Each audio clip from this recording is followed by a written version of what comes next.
It's good to hear you can broadcast for 8 hours. Well, that seems a bit excessive.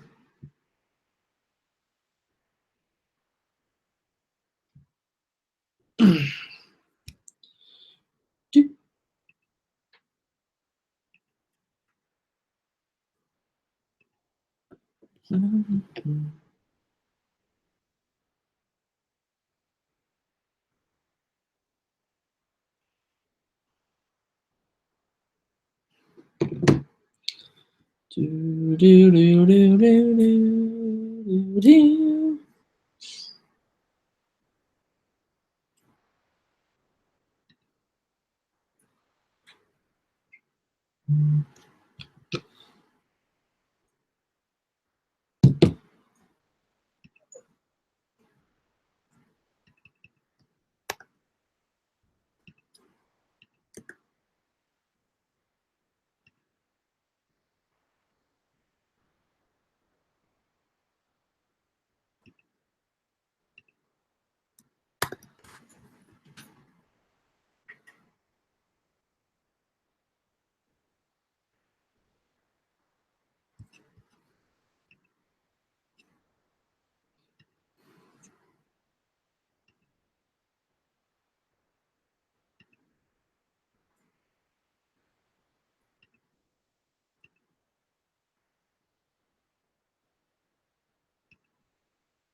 Hello?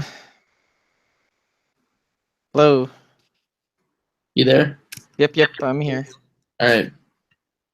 So, yeah. I heard getting set up yesterday was quite interesting.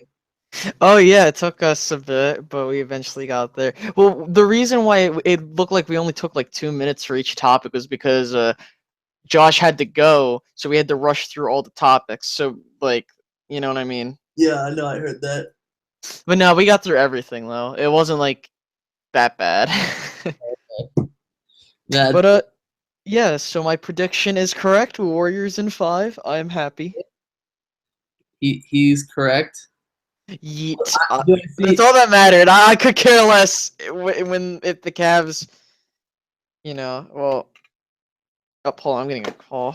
Do I see a bit of gloating? I'll be right back. Hello. A bit of gloating occurred. Live control room. How do I? So if you guys want to join analytics, is that it? I had a call and the freaking reception here sucks. Sucks dick.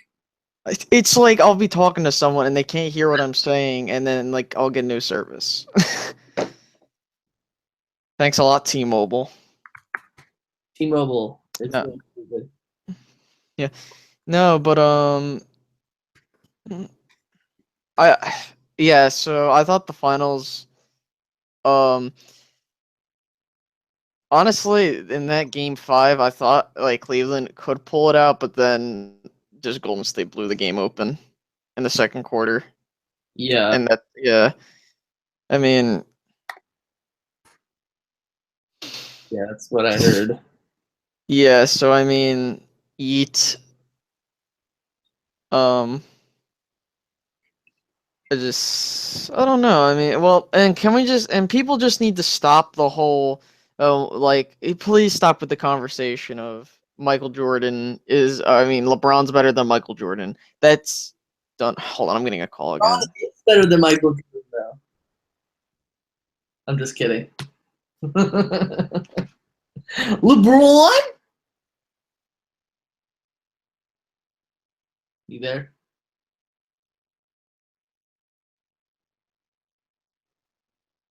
I think I temporarily lost him. Hey, Ricky, you there?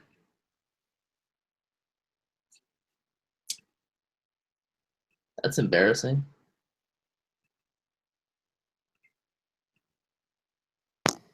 Alrighty. Second time, same person tried to call me, and luckily It's probably a telemarketer. No. It's someone I know. Oh. So yeah, they're just calling to just tell me something, and like I know what they're saying. So like I know what they were trying to tell me. It's just they didn't know I was. But Okay. whatever.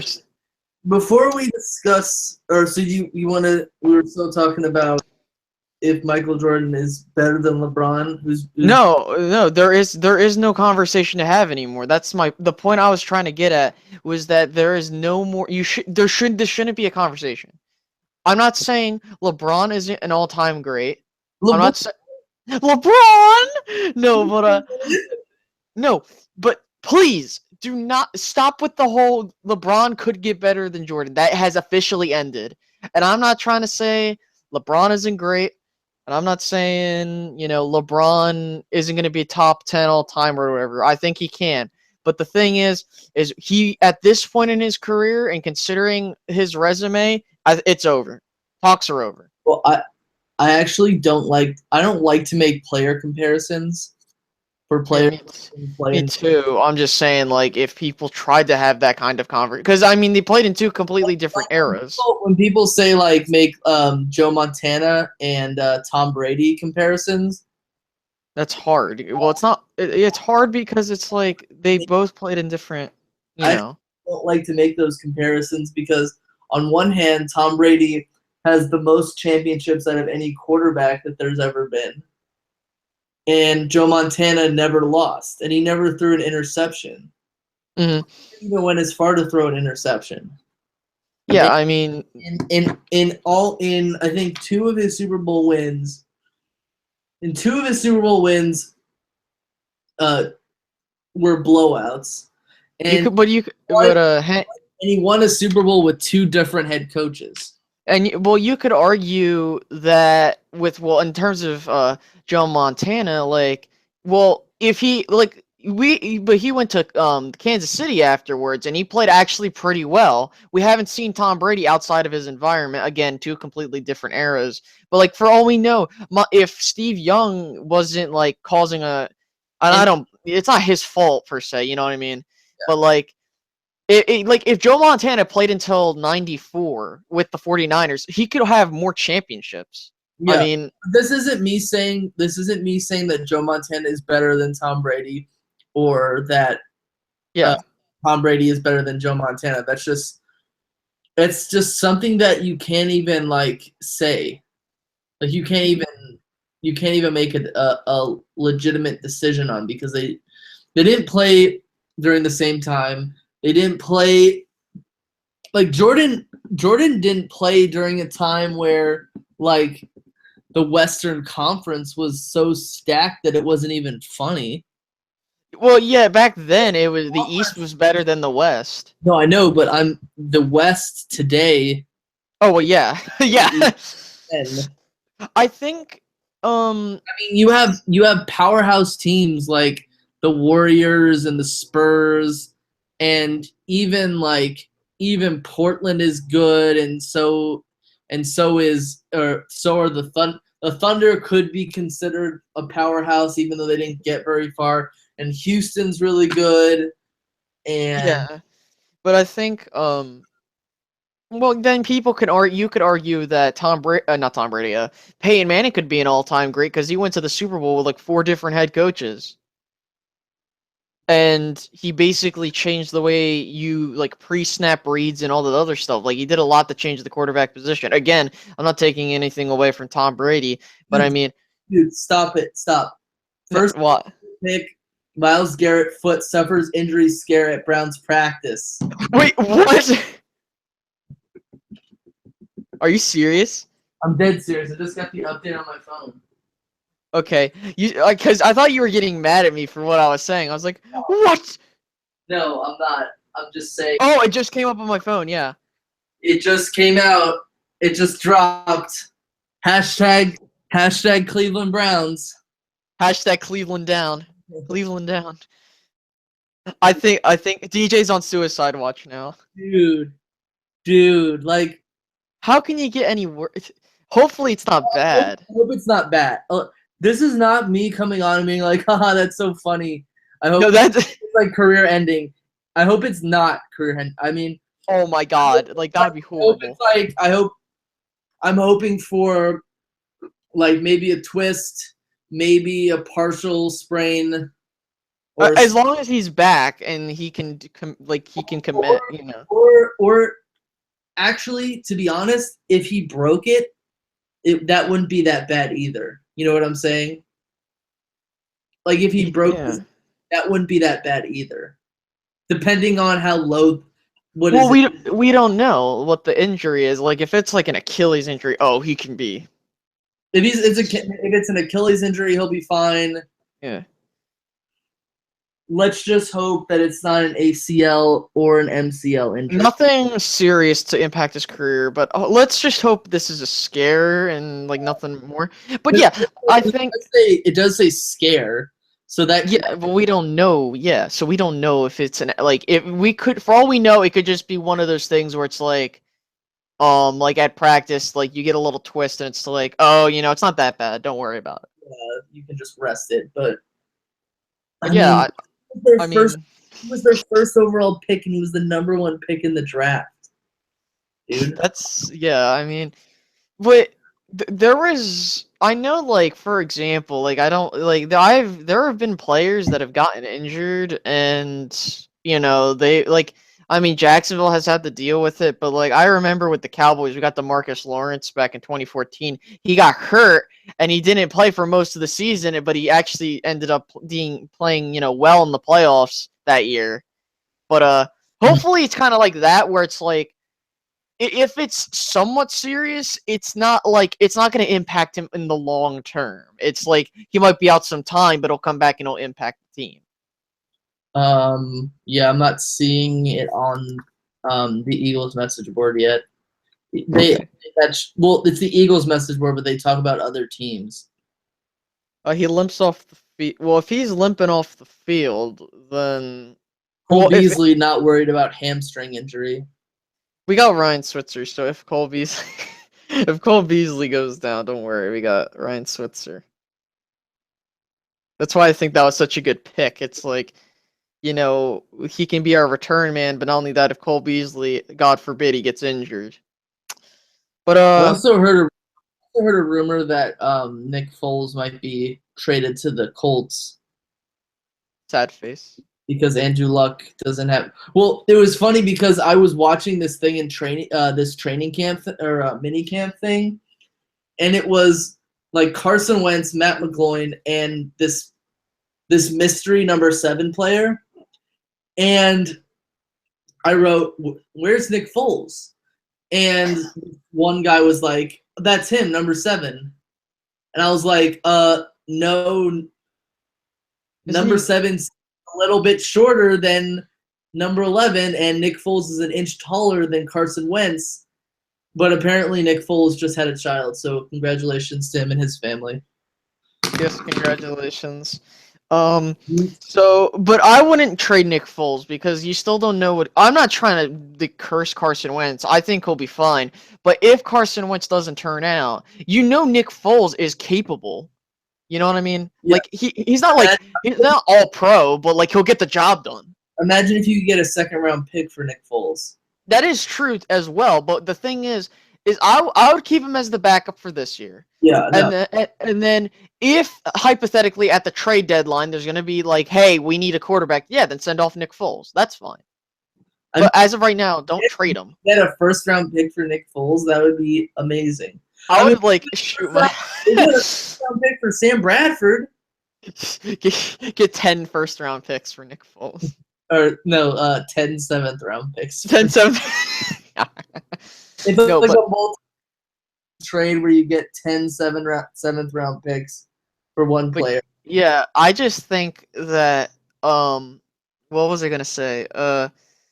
Like next. No, what was I gonna say? Well, I was talking about Peyton Manning at first, and then you interrupted me for. It's fine, but you interrupted. Keep going. Okay. Well, what I was saying was that he basically changed the way the quarterback position was, and he played with 2 separate teams, and he played relatively good. Well, except his last season, but And he played with 5 different head coaches. It was like 5 or 4, yeah. Well, he brought 4 to the Super Bowl. And then Tony Dungy, and then Jim Caldwell, and then John Fox, and then Gary Kubiak. Kubiak. But I mean, yes, so you got to give the man his like. You can make an argument, and he has pretty good stats. But what I don't like is when people put Brady at one. Okay, I'm not taking anything away from Tom Brady. The thing is we have not seen him in an environment outside of Bill Belichick and the Patriots. And we likely will never see that. Yeah. So that's all speculation. Like, let me explain. If he was playing for the Cardinals and he manages to like do what Peyton Manning did in Denver. Okay, I get it. Like, I would then say, Tom Brady is definitely, great for what he's done. But the thing is with Peyton Manning, you also have the integrity issue. But I'm not saying like he's a for sure cheater like Brady. But the thing is integrity is going to be like that is always going to be there with him, regardless if he did it or not. Mm-hmm. But I mean, whatever. What was else I was gonna talk about? Oh yeah. So apparently, what was it? I was just what was it? Apparently the Suns, or not the Suns, the Lakers might pass up on Lonzo Ball. Apparently, they weren't really that impressed with him. That's what. Yeah. Well, this is what I think in the last podcast, what was it, yesterday? Yeah, was it yesterday? Yeah, yesterday. I said that if he doesn't get picked up by the Lakers, he's gonna go to Phoenix, because I heard Phoenix was targeting him, and for all we know, I mean, Markelle Fultz is gonna be the number 1 pick. I mean, he's probably the most talented. I just think. Where did he play? He played at Washington. Oh, okay. The Huskies, yeah. But yeah, I think that he definitely has. I think Markelle Fultz is going to be pretty good. I mean, I really I feel bad for the Nets because that should. Don't ever feel bad for a team that does something that's. Well, we should talk about is the whole parity in the NBA, and people like there was a guy I was watching and he was getting salty with Kevin Durant and his decision. All I'm gonna say is at least he doesn't televise it like LeBron did. You know what I mean? Like, okay, sure they had a meeting but that was when he signed the contract and everything. That was different. What he did was basically he made this super dramatic and all this other unnecessary nonsense. And then he says, "Oh, I'm going to go play at South Beach." And it's like, "Really?" That was I mean, I'm not going to take away stuff from what Kevin Durant did. I mean, obviously, he joins this well-oiled machine and all this other, stuff about it. But the thing is, Kevin Durant didn't he. Well, how do I word this? It's like what people need to realize is that what Thunder fans felt when Kevin Durant left. It's not even close to how Sonics fans felt when the Seattle SuperSonics left. Yeah. Like when I was growing up, I had I liked the Sonics, but I was still too young to have the comprehension. But when I was getting older and I was told the team moved, I was really upset. And I didn't want to rep the team anymore because it's not like they kept the same name either. No. They changed the name, but they kept all of the records with that team. It's disgusting. Oh, so it wasn't like okay. They did. It was yeah. They did one of those Carolina, Louisiana or New Orleans things with the Bobcats and the Yellow Jackets and the Pelicans thing. Yeah, but probably confuses which will probably confuse so many like future sports fans. I mean, I remember when it was the Bobcats, and then they ended up. Waffle. Shut up, Waffle. You're so tough. You're such a tough guy. I swear, Say what you when that happens and then dog barks at the window at him, he just like runs away like he like squeaks. No, but as I was saying, what I don't like is again, if there's Thunder fans out there, let me just tell you something. That team is the team got everything it deserved. You know, the Sonics got a Russell Westbrook. They had Kevin Durant. Everything looked bright for the future. And guess what? He decided to bail, or not. Well, the team decided to bail because the owner was too cheap to pay for a new arena. Yeah. It was so scummy. I couldn't believe what happened. And I will like I was so happy what happened with the Thunder. I hope that team just gets destroyed. Look, congratulations, Russell Westbrook. You know, you're going to get the MVP, but let me tell you something. I don't want to hear people complain about Durant leaving if they don't know the fact. Like, people need to realize that, like, when it comes to the Thunder, they want to complain about, oh, you put them on the map, you know, you did all this. It's like, you do realize that the team was in Seattle before, and it was already on the map. Yeah. It's just, I hate that so much. It's a big pet peeve of mine. But I hate the Thunder with a burning passion. So Kelly hates them too. Well, what's her reasoning? Because she's from Texas. Oh, okay. She's a Mavs fan. Oh. Yes, or what was it? 2 days ago, she made me watch the Mavs NBA championship season thing on Apple TV. Oh yeah, you know, reliving history. She was like, she has a really good memory for stuff like that, so she'll say stuff before they actually happen. She'll be like, "This guy made that shot. That guy has pass." Yeah, Dirk Nowitzki's overrated. Now I'm playing. Dirk went down. She'll always say, Dirk never played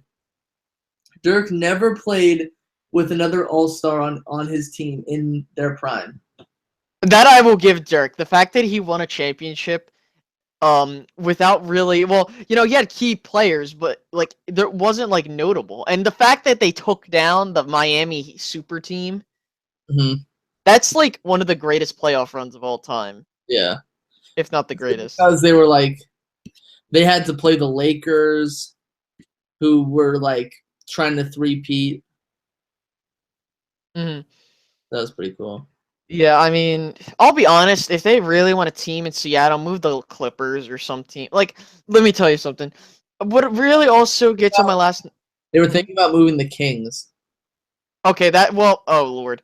Well, that's not bad either. I mean, like, because, you know, well, I have a pet peeve of like teams, like cities having more than one team. Yeah. Because it's like there was a thing with Colin Cowherd's like saying, well, you need to accurately represent the city, so because the city's so big, you need to have multiple teams. It's like, no, you don't. No, you don't. I mean, like, for God's sake, like, what is it? LA has 2 teams, and it only took 2 seasons for that. You know, it's like, for God's sake, you can move the Jets to New Jersey or whatever. You can move. Both New York teams are in New Jersey. Oh yeah, that's right. The New Jersey Giants. No, but okay.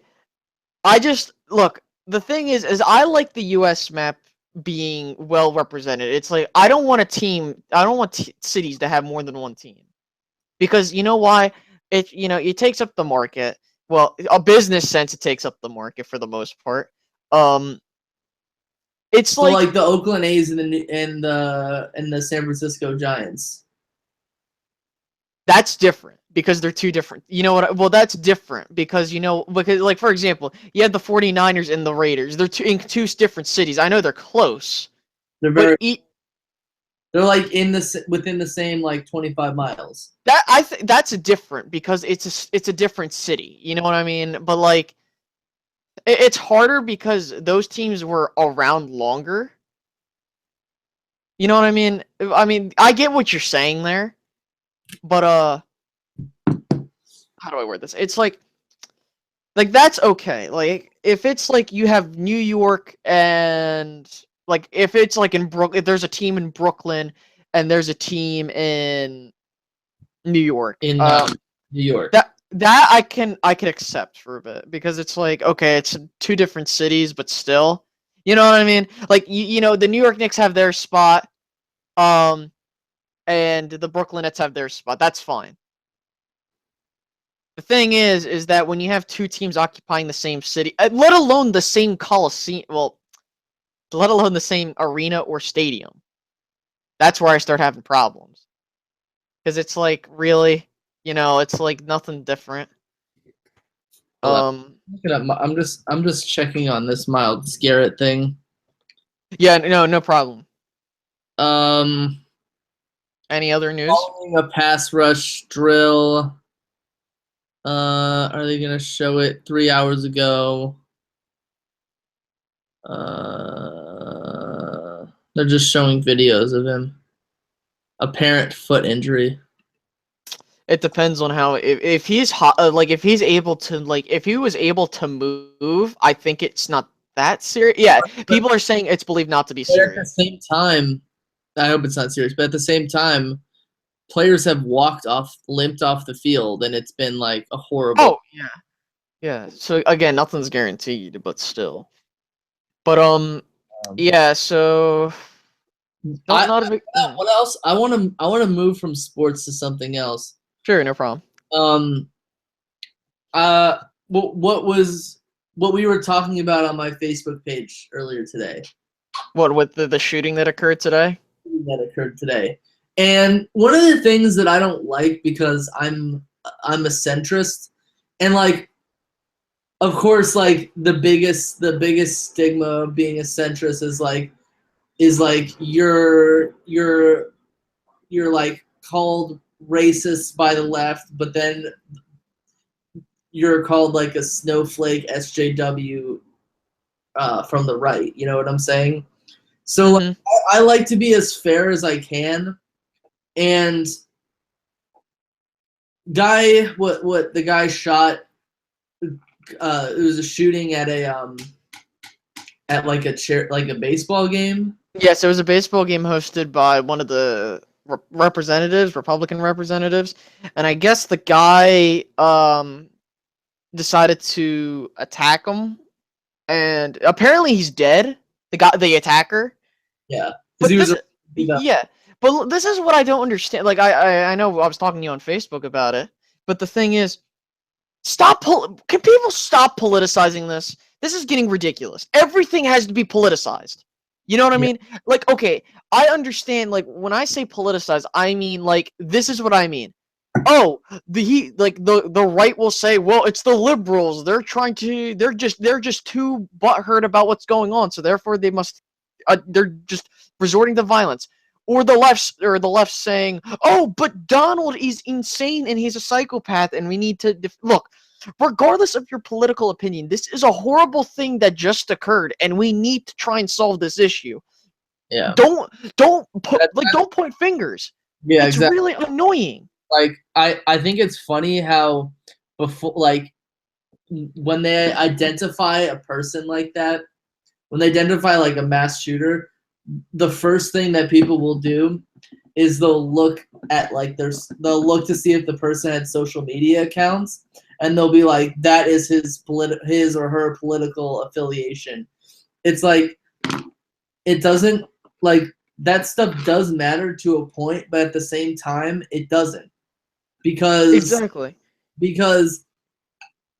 because the next thing they'll do is be like, oh, those kinds of people are bad people because they had similar opinions as this person. You know? Yeah. And I mean, I said this about Donald Trump, and I'm at the same time gonna say it about Bernie Sanders. I think that Bernie has come to like the forefront of being like, of having like a cult following, if you know what I'm saying. Yeah, because they're both populist candidates. Yeah. It came down to Donald Trump supporters, certain supporters, doing things that were really bad, i.e., like beating up reporters, beating up liberals at rallies, defecating and pissing on uh, Hispanic or Latin American origin homeless people. Donald Trump went the route of saying, my supporters are, what's the word? Something along the lines of my supporters care so much, or something like that. Yeah, I get what you're saying. They're like, you know. Yeah. But at the same time, I think that Bernie Sanders shouldn't be held accountable, but he needs to, especially if it's true that this person was like an active Bernie Sanders supporter, he needs to get up and say that he's against it. You know, I believe he just spoke he spoke in the Senate about it. He did? Yes, he spoke in the Senate about the thing that occurred. I don't know the exact details of what he said, but let me tell you something. This is the thing that I'm not sure if he did like this. I think he might have again. I didn't see. I know from reports he talked about it, so I'll have to see what he said. But the thing is that when Donald was running for president and we were hearing all of his supporters doing these things, at least call him out on it. That's all I want. I could care less if you're a Trump supporter, Bernie supporter, as long as they are able to say, I don't support that, stop doing it. But I haven't heard that from Donald at all, unless there is some, unless I'm proven otherwise. It was the Quebec shooting, the mosque, yeah, with the guy who, like this guy, had social media on his social media, was very pro Donald Trump, and if you remember, Fox News originally blamed a Muslim from Morocco for the shooting, when the Muslim from Morocco was witnessed the whole thing. Yeah. Because the thing was, they were like, we have two guys in custody. One of them's a witness and one of them's the shooter. One of them was the white guy. One of them is a white guy and one of them is Moroccan. And everyone was like, well, the Moroccan was the guy who committed the attack. But that wasn't the case. But what happened was, 3 or 4 days later, Donald Trump released a he didn't release a statement on his own account. I'm pretty sure it was an aide that wrote oh, my heart goes out to the family, stuff like that. Because the difference between a Donald Trump tweet and not a Donald Trump tweet will be like a lot of oil, like a fire and brimstone tweet about how the media is lying, fake news, and fork nose things, and people are screwing him. That's the obvious Donald Trump tweet. I don't even think that this was I think an aide wrote it, No, what's really also I can't even describe what's going. It's just what I don't understand is people want to be when I call out Donald Trump for doing something, I'm not doing it just because I happen to be left-leaning. I'm doing it because I want people to realize, regardless of where you lean politically, the stuff he's doing isn't good for everybody. I mean, you could beg to differ, but the point, in my opinion, what he's doing with the stuff in the environment. Okay, whatever you want to, if you agree, disagree, whatever. Yeah. Or a better thing. Him saying he wants to drain the swamp. And he puts all these businessmen and women in his cabinet. Yeah. That's what do you want me to do? Be oh, but I knew he was gonna lie about that because he wasn't going to drain the swamp. Even his current, the people who support him right now will tell you, we knew he wasn't gonna follow through on that. I know not everybody can make every promise come true, but something like that, that's relatively, I wouldn't say it's simple because you have to determine who's best for the position. But I mean, at least like, and then the whole term limits thing, that's never going to get enacted, never, because people don't want to give up their power. Wait, what? Like when Donald Trump said, "I want to enact term limits for those that are like," I agreed there should be term limits, like for those that are in Congress. Yeah, like you I agree with that. can't serve for a certain amount. Like you can only serve for a Yeah, I think yeah, and I agree with that. certain amount of time. Yeah, like for example, I think that as a state representative that's in the House of Representatives, you get 2 years. You should get a maximum of 4 terms, so that's 8 years.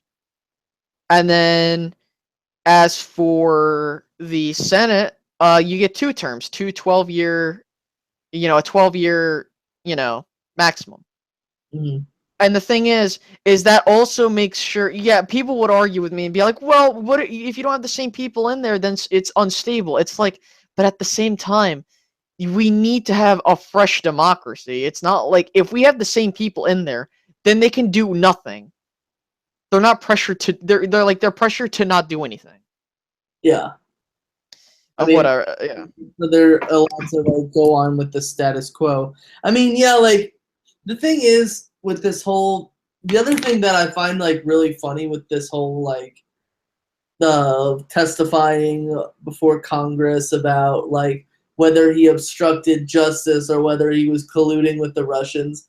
Like that's also really funny because most of the liberals I know will be like, "Oh, Donald Trump is lying. James Comey is correct," and then you'll have the conservatives be like, "There is no evidence James Comey is lying," or Yeah, they'll be like, what? Trump out of context, and it's like, I mean, I've seen a lot of the tests. I saw Jeff Sessions' testimony, and that was really funny.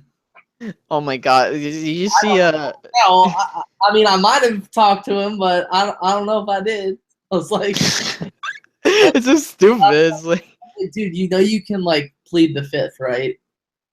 You yeah, can plead, well, yeah, you completely.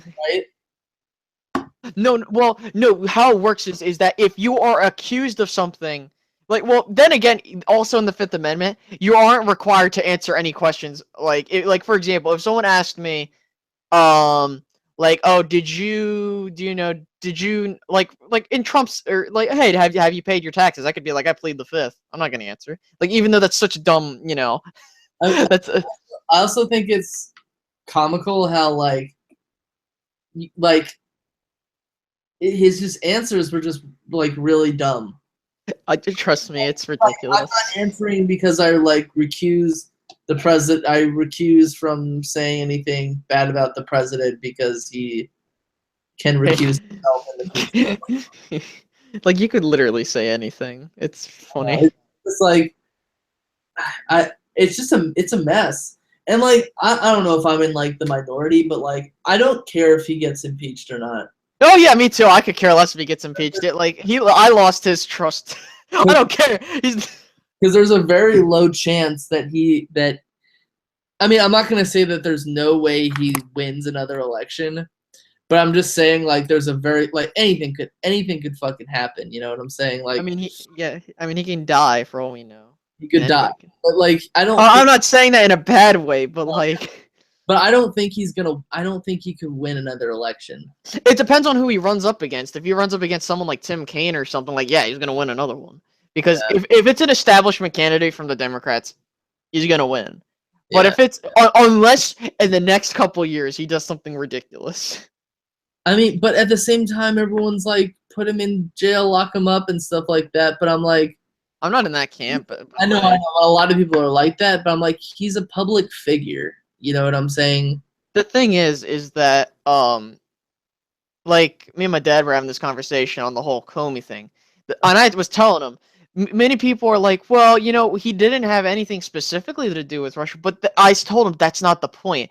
If this, like, hypothetically, the case is did Russia tamper with the elections? And from what I'm hearing, they hacked into one of the companies that distributes these things, so there is a possibility it might have been manipulated. The thing is if he fired him to try and stop that, that is an obstruction of justice. He can get impeached on those grounds. I'm not saying he should or should not.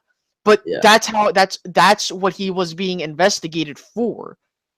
Yeah. And that's what people don't understand. Yeah. And I don't understand it. It's what people going like, oh, but Donald's innocent, or all this other stuff. It's like, listen, we don't know if he's innocent or not. That's my thing. And people want to be like, oh, but Hillary. It's like, okay, listen. In my opinion, I think that the ruling on Hillary was a bit sketchy. I think she should have, I think she should have been indicted. But here's the thing. I don't think she should. But I don't think she should have been locked up. Well, yeah, that like being indicted and being thrown in jail are two different things. Yeah. But the thing is that she got an investigation. Trump didn't. But also, I don't like when people want to be like, oh, but X, Y, or Z in many cases, like, oh, but Hillary this or Hillary that, to try and justify their argument. The funniest thing to me with the whole emails thing is that it actually came to light that there are a lot of people with a lot of government people in the government who use a private email address. Like what was it? Mike Pence still uses an AOL. He still uses AOL. Yeah. So like honestly, okay, stop. We need if you're using an AOL, you need to be impeached. Like my grandmother still uses an AOL account, but like she's like 83 years old, like. Of course I'm kidding. Because like email came, like she probably got email like 15 years ago, and she used AOL and never wanted to use anything else. Even though I will say right now, for anyone listening, Gmail is so much easier to use. Oh, it is. It is. And it's not hard. It's not difficult to learn. Like Google Drives is like ruling the planet right now. Like everybody uses Google Drives. Everyone uses. Well, not everyone uses Google. Well, Google Plus is stupid, but like. Yeah, but I use that. I use Google Drive and the functions that come with it. Oh. But yeah, I mean, it's ridiculous. But yeah, I think that Oh yeah, speaking of the whole White House, like with the whole like the Warriors team, apparently they're all not going, and some people were like getting upset with that. It's like I also heard that they weren't invited. I thought they were automatically invited. No. Really, they weren't. Well, that's the thing, though. I heard they're. Well, I heard that the report said they haven't decided if they were going to go yet. Like if they're all gonna go. I heard they were leaning towards we're all not gonna go, but I didn't hear that they didn't get invited. Yeah, well, I know that Steve Kerr is thinking about not attending. Everyone's thinking they should. Everyone's saying they don't want to attend. I mean, I don't know. Again, like that's a thing though. Well, yeah. Oh, yeah. First, they have to be invited, which they haven't been. Yeah. So yeah. Can you imagine if they didn't get invited? Yeah, I mean, they would probably be like the second team that wouldn't get invited. I mean, what was imagine the other like what was it? Imagine like the Seattle Seahawks, all like the people on their team. Colin Kaepernick, like let's say hypothetically he was on the team and they won the Super Bowl. Nope. Just kneels outside the White House. It's Saints Uptown. What's up, fellas? How's it going? Y'all talking all that political shit, man. I don't even fuck with that shit because I'm not a Democrat and I'm not a fucking Republican. I can't stand none of them bitches. Them bitches make me sick, man. Man, both of them bitches ain't no fucking good, man. Both of them ain't fucking good. Both of them. I really wish we had more options. Yeah. Everybody wish we had more options, but we stuck with the whack shit. I've been saying that shit for years, man. For years. 4 years. 4 years. We only get whack choices, man. You get one whack motherfucker over another one. I mean, yeah. And then the motherfuckers tell you to vote for the lesser of evil. What if you don't want to vote for no fucking evil? It's like being forced to choose between the Cincinnati Bengals and the Cleveland Browns. Both are whack options. Yeah, I'm not sure, Saints Uptown, if you heard, but Miles Jack apparently got injured. No, not Miles. Miles Garrett. Oh, Myles Garrett. I get the two Miles mixed Jack up. is someone else. Watch now. He's gonna get hurt now. Oh no, man! What happened to him, bro? He hurt his leg in during passing or pass rushing drills or something like that, and he limped off the field. And then he died. No, I'm playing. Did they ever come back with? No, it sucked. What? Did they ever come back with any diagnosis? No, this just happened like an hour. Yeah, this happened when we were on the podcast. Yeah, when we were on here. I don't want the kid, man, to be out, man. We're hoping that it's like, on nobody, man. But I tell you one thing, PR. Remember I said it, PR. I've been saying it, and I'm gonna fucking say it, and I'm gonna say it and say it and say it. I said that Myles Garrett and Reuben Foster was going to be the two biggest fucking busts in this draft. Really? Yes. I said that shit from when the draft started. I'm just curious. Why do you think that? Because look, man, when every time when there's a player, man, with like major hype like them two, man. First of all, right, I seen like I'm an LSU fan. Yeah. I seen a lot of fucking Alabama games. You understand? And there's sometimes shit he jumped out and shit, because he's a thumper. But I don't think that he can do everything else, man, associated with the position. You understand? Yeah. If he does, it's going to take him quite some time. He won't do it as a 49, I'll tell you that much. Yeah, I also heard from Cowboys camp, apparently Taco Charlton isn't looking, well, he's looking a bit inconsistent, but from what I'm heard, he's being, outbeat by Charles Tapper. I think he was one of our 4th-round picks last year. Yeah, and let me finish telling you about Garrett. Yeah, sure. Sorry about that. Yeah. Okay, now I'm an SEC. I look at SEC shit. That's all I'm looking at. If I'm gonna look at any college football, I'm gonna at least look at the SEC. Man, that dude, they never fucking came out, man. Every time we played against A&M, he disappeared. Disappeared, man. He had the monster games and shit against some other people, but I don't think he had a monster game against Auburn. I don't think he had one against Bama, and he never had one against LSU. And that much I can attest to. I know for a fact. Last year we blew. He did play well in that bowl game, didn't he? Huh? Myles Garrett. He did play well. Or are we talking about? Are you talking about Myles Garrett or No, I'm still talking. I'm talking about Myles Garrett. I'm off from Reuben Foster.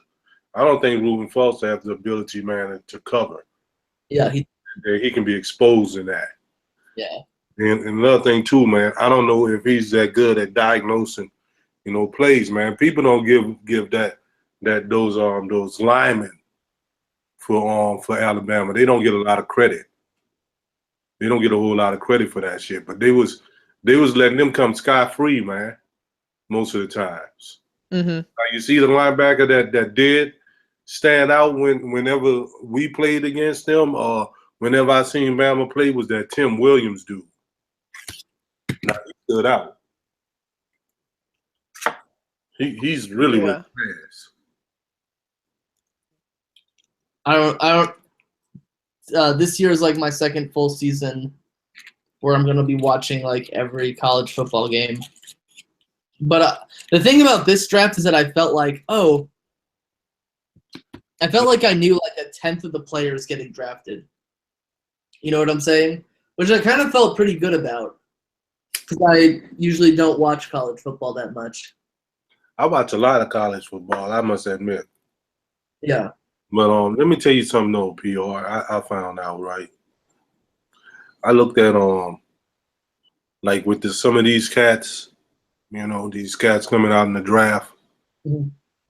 What people usually do, they look at these little highlight reels. They might go to YouTube, check out their highlight reels and all that, right? I learned that ain't shit. Yeah, you know what I'm saying? What you got to do, man, is you gotta go and pick out one of them games, man, like in the season, preferably with somebody that's that's pretty good. Yeah. And watch that whole game. Yeah. You know what I'm saying? See what that dude doing the whole game. Watch the whole game. Yeah. There are people on YouTube who do this thing where it's like every pass by Brock Osweiler against USC.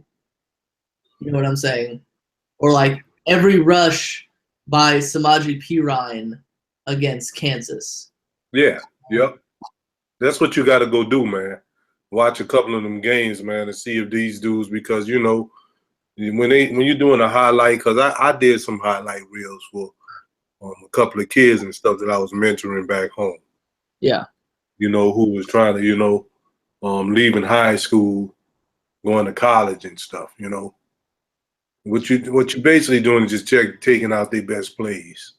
And in some instances and stuff, in some of them games, those might be the only 2 plays that they made. Mm-hmm.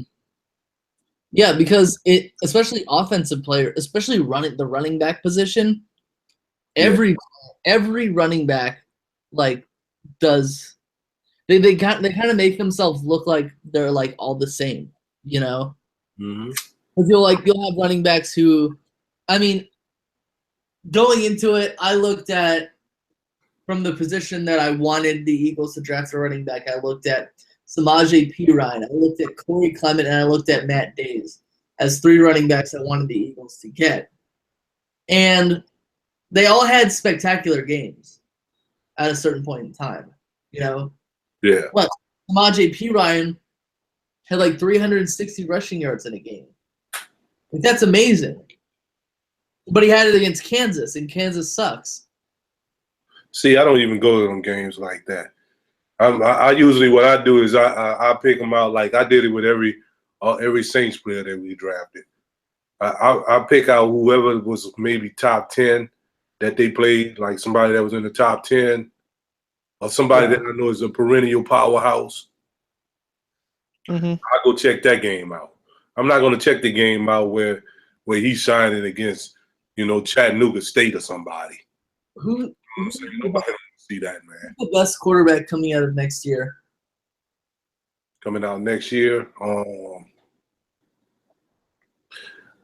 I think that quarter. No, isn't that quarterback from Washington supposed to be coming out? Yeah, I think he should. I forget what his name was, but he's he's pretty good. Then believe it or not, I think they were a quarterback from USC supposed to be highly touted now. Oh, USC. Oh, the University of Spoiled Children. Yeah, I'm playing. No, I've also the kid from the half Jew, half Quaker from UCLA. Oh, Heard about him. Sam. His name's like Sam Rosen or something like that. Oh yeah. Now I know what you're talking about. Which he's like half. He's like Jew.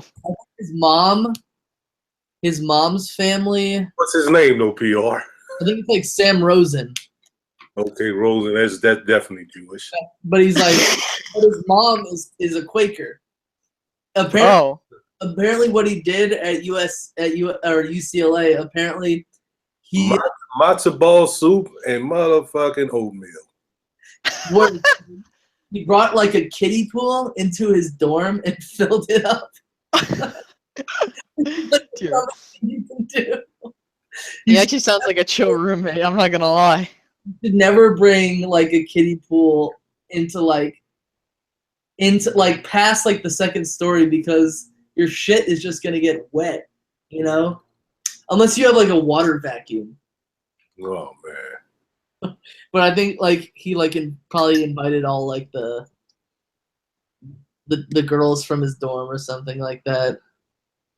It's like, I don't know. You can't. You're not supposed to drink in the dorm, so I don't see like the reason to do that. Man, I ain't never been in no dorm. No dorm. I have. Oh, I have. Where nobody ain't drinking in it. But I mean, it was like a prison, What the hell are you talking? What, they had guards and stuff warming the hall? No, I mean the walls were like I mean, I've never been in a prison. I visited a juvenile detention facility for my graduate for a graduate school class, but like the walls were like concrete, like concrete brick. Yeah. And like, did y'all have bars on the doors? No, but there were they had bars on the windows. There were like what I can only describe as like cages on the doors, so that when somebody wanted to come in, you heard a rattling on the window. You know? Where is this at, man? Is this like in rural Alabama or something? It was Tucson. I mean, I was just, yeah, okay, yeah, maybe you can imagine that shit in Tucson, Arizona. Because I went to the U of A, you know, but it was just like, the other dorms were really nice. It's just this. I done been on a lot of campuses, so granted that a lot of them are HBCUs. So I went to UNO. You understand? But I don't know of any damn campus. I done been on LSU campus before, B5, B6, B7. You know what I'm saying? Mm-hmm.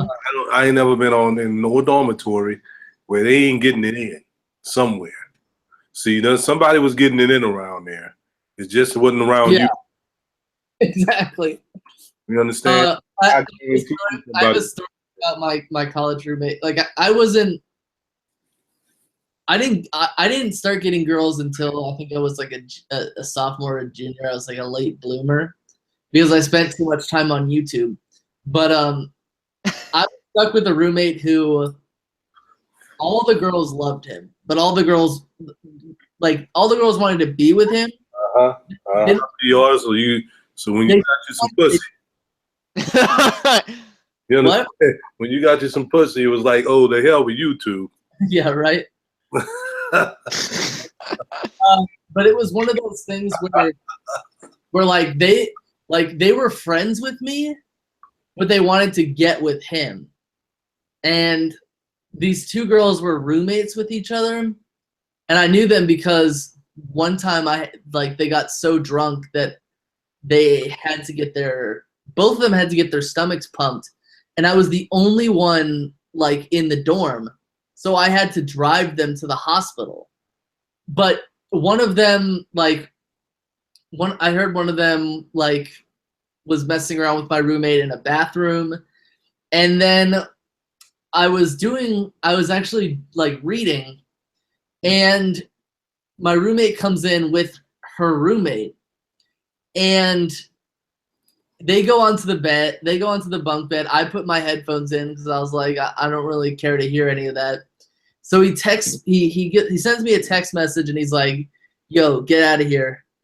And I was like, I looked at him, and he's just like, he's not making the humping. He's like not humping her, but he's like making a humping motion. And I was like, oh, okay, I'm going to get out of here. So I'm sitting in the hallway, and her roommate comes down, like, because it was a really small dorm. There were only like 3 like halls. So she comes down the guys' hall, and she looks down the hall, and I'm sitting at the very end reading. And she runs over to me, and she's like, my roommate's name was Frank, and she goes, "Where's Frank?" And I was like, I don't know. And she's like, "Where's my roommate?" And I was like, I don't know. They're not in the room if you wanted to know. And she was like, "Why aren't you in the room?" I was like, there's like electricity problems, like the lights weren't working. And she's like, "Yeah, right." And I was like, I wouldn't go in there. I mean, the lights don't work, and it's really, really dark. And we have like a 5-minute conversation where she's like, "I'm gonna go in there," and I was like, "No, don't go in there. We have a cockroach problem."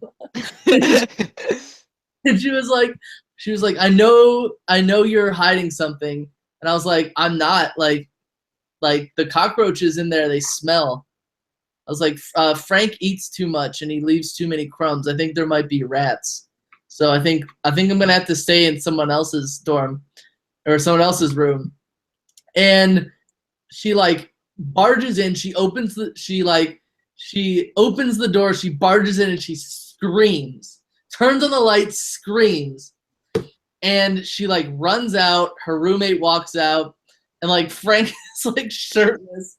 He's got his underpants on, and he's like, "Thanks, buddy." And I was like, "What? What did I do?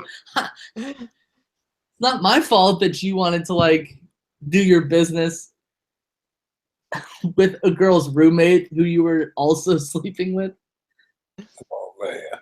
Oh Lord of mercy. It was like I got a lot of.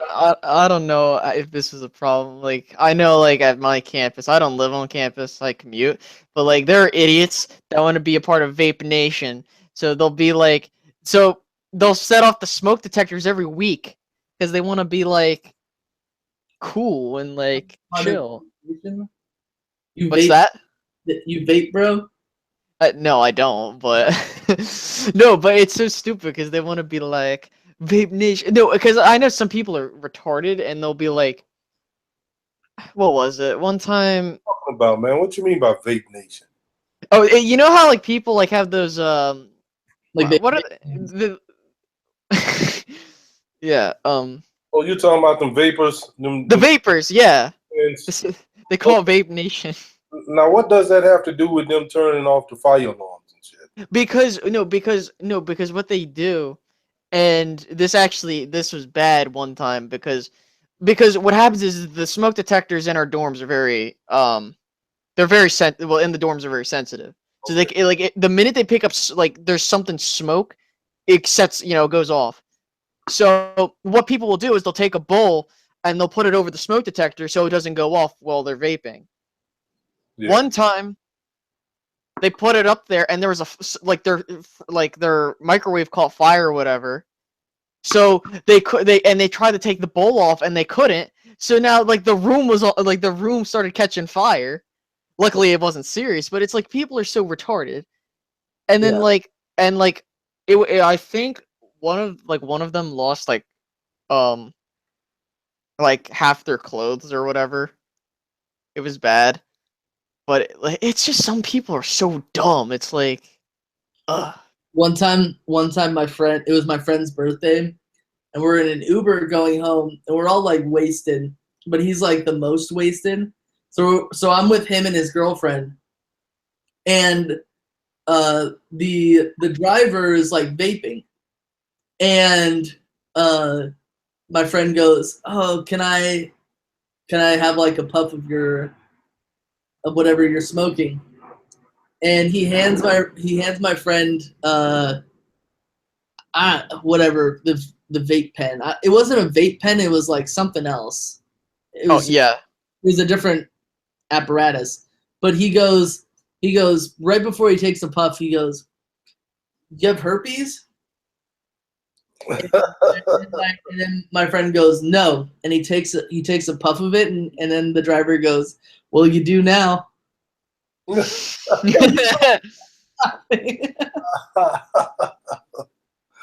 what you get for wanting to put your lips on somebody's shit. I know, but like he didn't actually have. Well, to our knowledge, he didn't have herpes. But like we just started laughing. We were like, "You're a genius, bro, genius." Oh man. But Did you watch the NBA championship? Yeah, I watched it. Nice. So what was your thoughts? What are your thoughts? I know a lot of people and stuff is running around, man. I see a lot of posts and stuff talking about, how unfair it was, because it seemed like, LeBron was going up against, the world. The Monstars. But I can't really feel sorry for him because he done this before too. You know what I'm saying? So I think he got a taste of his own medicine, in my opinion. Yeah, that's what I'm saying too. It was about time that he got a little taste of his own medicine and stuff. But I'm gonna say this right, and it's the truth. And I know I heard that old Stephen A. Coon said, but sometimes sometimes a clock can be, sometimes a broken clock can be right, twice a day. Mm-hmm. That was a punk move that KD pulled. That was a chump ass move when it comes down to it. And it was even more of a chump move than what LeBron did. Because when LeBron joined the team, that team didn't already have no 3 All-Stars. And it didn't win no 72 games. And it wasn't a team that had just, virtually obliterated you in the playoffs the year before. So that was a chump move, but he had to do what he had to do, to try and win his championship. Yeah, I mean, at the end of the day, he's an NBA champion. Yeah, he needed to salivate in that and and ride that gravy train as long as he could, because if he ever get off that gravy train, he gonna come right back down to. Yeah. My girlfriend said she told Ricky this.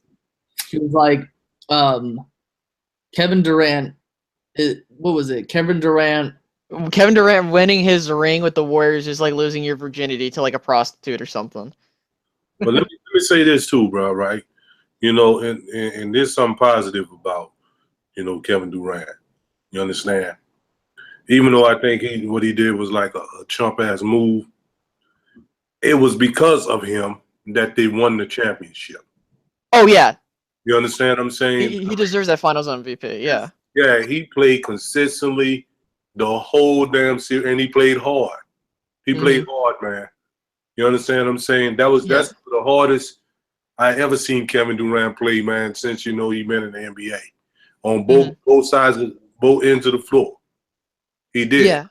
And he didn't like what I mean, I'm a Warriors fan, and I'll be honest, if Durant wanted to go back to OKC, I'm fine with it.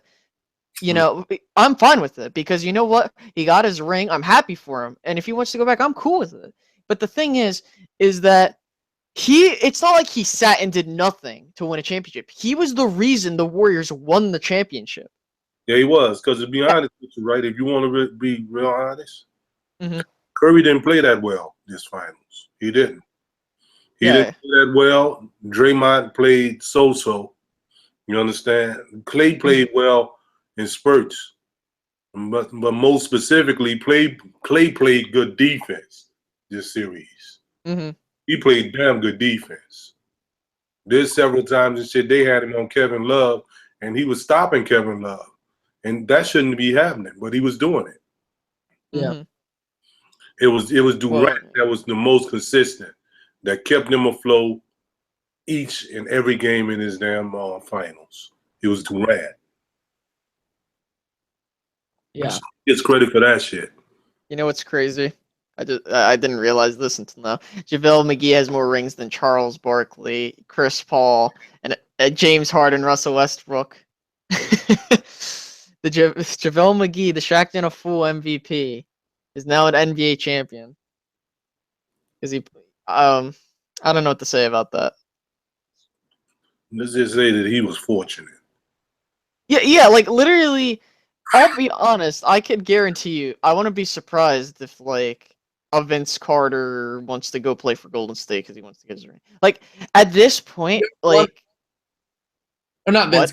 Richard Jefferson. My bad. Richard Jefferson. I thought he was gonna retire. Yeah. Oh no, I thought. Yeah, I know what he did, but Cleveland. Yeah. Yeah. Vince Carter he hasn't won a ring yet? No, Vince Carter has not. I don't believe so. He needs to. Yeah. I wouldn't be surprised if like Golden State's like I think Curry's gonna. I was told Curry was going to sign a 5-year, $205 million extension. Durant's going to be signing an extension as well, but he's going to take less money to keep Andre Iguodala and with the Warriors. I think the bench is going to look definitely a bit different. I expect to see Zaza gone. I don't know what they're going to do with JaVale. JaVale's an interesting case because he actually had good moments with the team, but he's not consistent. But I wouldn't be surprised if they kept him. I just at this point, if Golden State, hold on, sorry, give me 1 second. I'm just reading something that just came up. Okay, sorry about that. But yeah, so I think if Golden State keeps this core together, I think they're going to win definitely the next championship. If everything's constant, they're going to win the next one. They might even win 2 in a row. They could possibly go 3 in a row, but after that, that's where it starts getting iffy. I don't know what you guys think, how long they can dominate, but Warriors, I think they could dominate for. I think I was wrong too about that, man. I think Vince Carter do have a championship ring. I think, yeah, I was. I think he got one check. with Dallas, if I'm not mistaken. I think he was on that team with Dirk Nowitzki and all that. Let me check, actually. What, did he? Hold on, it's not coming up. Wait, let me check. Because I think no, he joined them the year after. That was Jason. That was Jason Kidd.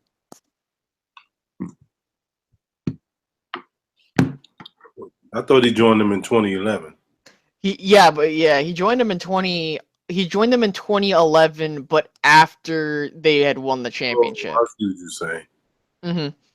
Okay, that's kind of like he joined them during the off season, but it was still 2011. All right. Mm-hmm. Yep.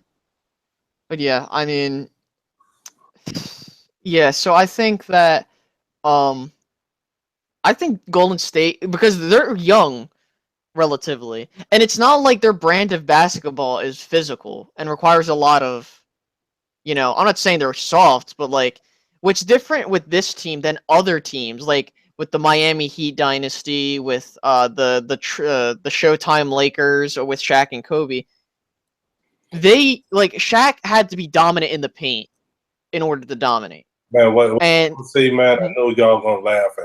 I know y'all gonna laugh. What? But it's the truth. I think that my team have the formula to beat Golden State. The New Orleans Pelicans. But however, I think, we would need at least one or two more shooters from the wing. Yeah, I would agree with that. I mean, yeah, they definitely are a much better team in the paint, which that's Golden State's weakness. Yeah, and that's the kind of team that you need to slow down Golden State. Otherwise, you're going to get blown out in the damn building. I just thought it was crazy how the Pelicans managed to get DeMarcus Cousins. I would say for pennies on the dollar as of right now, unless something, unless man, they talk about that, that trade and how it really favored the Pelicans, but in reality, it didn't really favor us, man, because we got rid of Langston Galloway, we got rid of Tyreke Evans, we got rid of Buddy Hield, and there was somebody else too, I think, that was involved in that trade. All the players and stuff that really, in Tyreke Evans, we lost a good ball handler and somebody that can create and stuff off the dribble. In Langston Galloway, we missed we got rid of a for sure, 3-point, shooter in him. Buddy Hield was our first round draft pick, and I think that he's a good prospect to be, a pretty good player in the NBA. And we don't even know if we're going to be able to keep DeMarcus Cousins for the long run, not at this time. So I mean, that shit, it worked out. I'm on record as saying this, right? I don't really like the coach. I don't like Alvin Gentry. I don't. I don't think with the kind of players and stuff we got, I don't think that his style of play, his system, fits what they do. Okay. You know what would be a good coach, man, and a really good coach for the Pelicans? Avery Johnson. Avery Johnson would be perfect. And he would be perfect for plenty of reasons. The first reason being is that he knows how to coach big men. He can coach big men. You understand? That's number one. Number two, he's a New Orleans native. And number three, he's very good friends with Sean Payton. I think that just hiring him will boost our fan base up and make them want to come to the damn basketball games. They need to get rid of this Alvin Gentry dude, man. We can't be running up and down the court like we Golden State. You understand? Especially when you got two big men. You understand? That Boogie Cousins used to look like he was laboring sometime, man. You know, coming down the court. You know, because that's what we do. We want to. And his system is almost similar to Dan Tony's system. Get up and down the court, you know, right quick. Take quick shots. You know, run it. Now, well, I want to hear your opinion on this because I've been hearing this from, I know a couple friends that are Cavs fans, or, they follow the Cavs. But what do you think about Tyronn Lue and, like, his status as the coach for the Cavs? Like, do you think he's a good coach? Do you think he's just, like, what do you think of him as a coach? I think anytime you can take and coach a team up, man, to back-to-back finals, and you're a good coach, man. You understand? And I know people gonna say, "But LeBron on the team." It doesn't matter if LeBron is on the team. What those coaches, when you're coaching the NBA, those coaches really are just managing personalities. That's different from the NFL coach. You understand? They just personalities. You understand? And anytime any coach, you notice, all the good coaches that's ever been, in the NBA, they all was good at managing personalities. They called Phil Jackson a Zen master. You understand? Oh yeah. Because he know how to manage, certain people personalities and keep them, in tune with his system. And that's what it's all about when it comes to the NBA, bro. Yeah, I heard there were rumors floating around that Kevin Love, I think I don't agree with this per se, but like apparently Cleveland might end up, or people are saying Cleveland should ship Kevin Love for, well, I've been hearing either Carmelo Anthony or a Paul George. And the reason why I think that's a bit ridiculous is like Kevin Love, like, people want to be like, oh, Kevin Love, I can't believe him. He wasn't. It's like, it's not his fault they went up against that strong of a Golden State team.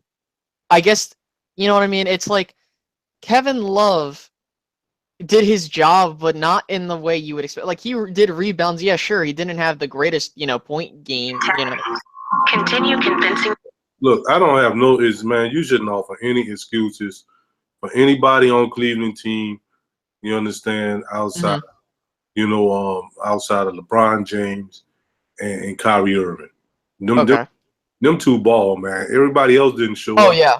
At some point in time. That go for Tristan Thompson. That go for Kevin Love. That go for J.R. Smith.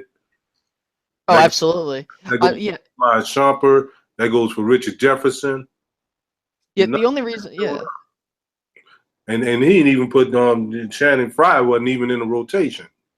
Well, yeah, the reason why I bring it up is like people are saying, well, they should trade Kevin Love and some picks to because like Stephen Kuhn Smith saying, oh, they should trade for Carmelo Anthony. Number one, that would be stupid because, well, Carmelo Anthony is an aging all-star. You know what I mean? It's not like Paul George, where Paul George is in the prime of his career.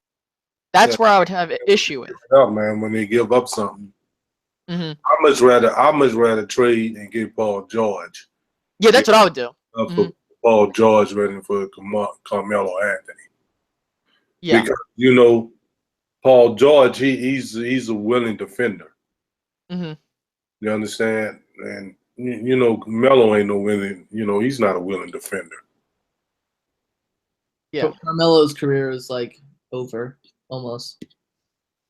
Yeah, I mean, what he should do, man, like a lot of shit don't, people don't do what they should do, man. You see, the NBA is controlled by the players so much, so they just pretty much do what the fuck they want now. You know what I'm saying? And sometimes what you want ain't really what you need. You understand? Because I tell you right now, man, and I know I'm going to sound biased, Melo should come play for the Pelicans. He really should. I think that'd be good. And let me tell you why. Can't be like the superstar of the team. Yeah, do you know how that would open up the floor for Melo with Boogie Cousins and AD and Melo on the floor. You understand? And let's just say, we re-sign Drew Holiday. You understand? I mean, that would really benefit his career, man. He can do what he loved to do. You understand? He can shoot freely. You give him the green light. You understand? To take shots. You understand? Because that you got two big men in there that can pull down, 10 to 15 rebounds a game if they need to. You understand? That's what he needs to do. But you know what he wants to do? He wants to go in Cleveland someplace. He wants to go in, to the Clippers or somewhere. You understand? He may even want to go to San Antonio, which I think wouldn't be a bad idea for Melo. You know what I'm saying? But you see, he ain't doing what he need to do, where he can really thrive and feed and shit off and what he like to do. Because even if you go to San Antonio, you know what Pop gonna do? Pop gonna give him some kind of structure. Absolutely. Yeah, if he ain't following that structure, Pop don't give a fuck, man. He'll put your ass on. Oh yeah. I mean, the thing is when I brought up the whole, what do the Cavs need to do to beat the Golden State Warriors? The thing is, the Cavs can't really do much because they said like they're over $20 million over the cap because of what they're paying for players, and it was ridiculous the contracts they were giving up, like for some of these players. They can be Golden State, even the way that team is assembled right now. But you see, everybody got to show up. Yeah, that's what. Yeah, true. Yeah, I believe that. That's why I'm saying they shouldn't overreact and trade away players. Well, not all the players. Of course, get rid of some. I've been hearing, we've been hearing about Kevin Love being disgruntled for quite some time, man. You understand? So if there's a domino that's gonna fall, he probably gonna be the domino to fall. I'm telling you that, man. There ain't gonna be no Kyrie. You understand? They're not getting rid of no Kyrie. And they're going to get somebody, too, man. They're going to get somebody over there, man, like Paul George or somebody. They're going to get somebody, man, over there. You understand? As long as Brian over there, you understand, people going to find that's an attractive place to go play where they can potentially get them a championship. Oh, absolutely. Yeah, so. Yeah, Paul George is leaving out, man. Like, you see, you gotta be careful on your shit, man. With who the hell you be getting and stuff nowadays. Like, when you look at San Antonio, right? You know why San Antonio faltered this season? Because they went outside of their norm. They usually draft their players and stuff and develop them through their whole system or whatever. And they don't go reaching for no high price, free agent like LaMarcus Aldridge. Or Kawhi Leonard. They don't go reaching for nothing like that. Yeah. Understand? Kawhi Leonard came, kind of through their system, though. Oh, yeah, that is true. He was there, Because Aldridge, man, he didn't show up. He really didn't show up most of the whole playoffs, man. And I looked at, a substantial amount of their games. And I only saw him play good one game. One game, really. Who that was they played Brown. I think that was what was that? That was Houston they was playing. When they played against Houston. Yeah. I think it was that game 3. He played real good against Houston. Well, and Tony Parker got hurt too. Yeah. So I mean, we didn't really get to see like a full loaded Spurs team like all healthy against Golden State. Because honest to God, thought if everyone was healthy, that could have been a 7-game series. I thought it was going to be Warriors in 6, but No, you thought it was going to be Warriors and you mean the Spurs series? No, the Spurs series originally, I thought it was going to be Warriors in 6, but I wouldn't be surprised if 7. But then everyone got hurt, so of course I said, yeah, they're going to sweep them then. You said for the finals, you said it was going to be Warriors in 5. Yeah, I said the finals in 5. Yeah. Man, let me tell you something. If Parker and Kawhi Leonard don't get injured, man, I think that San Antonio mollywop Golden State ass. when Kawhi went down, they had a 25-point lead on Golden State when he hurt his ankle. And then they came all the way back from that, man. You understand? Potential, man. Pop had stuff figured out, man, but his guys kept going down. And then when his guys was going down, the high-priced free agent, you know, he wasn't there. He wasn't there to, you know, to put up the numbers that he needed to put up. Yeah, and like, yeah. So when my finals prediction was Warriors in 5. But with the Western Conference Finals, I was saying, just to clarify with Hank, I was clarifying and saying, you know, if it was a fully healthy Spurs team, I would have picked Warriors in 6 over the Spurs. I said the finals were going to be Warriors in 6. Yeah, I understand that. Because I thought that the Cavs were going to win Game 3. Because I thought you were confused about what I was talking about. Because, like, yeah, I was referring about the Spurs versus Warriors, not Warriors versus Cavs. And then you notice too, right? Like that injury that occurred with Kawhi Leonard happened in Game 1. It didn't like happen in Game 3. You know what I'm saying? Or Game 2, or 4 or 5, or whatever. You know what I'm saying? That happened in Game 1. Yeah.